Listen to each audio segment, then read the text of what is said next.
বন্ধুগণ আসসালামু আলাইকুম। আজ চলে আসলাম চাচা হেনা কোথায়। আসলে এই গানটা কিন্তু অনেক ভাইরাল হয়েছে, প্রেমের সমাধি ছবির গান। তা জানি না কতটুকু ভালো গেতে পারবো, যদি ভালো লাগে তা সবাই অবশ্যই শেয়ার করে সকলকে দেখার সুযোগ করে দেবে।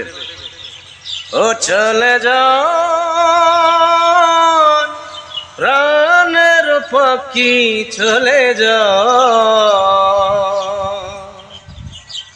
পিঞ্জার ভেঙে, চলে যাও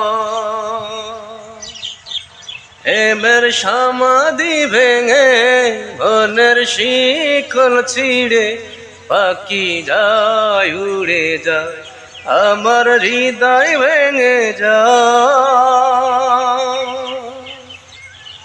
ও ফুল ফুটেছিল মনের বাগিচা, ও পানি বিনা পাপড়ি সবই ঝরে যায়।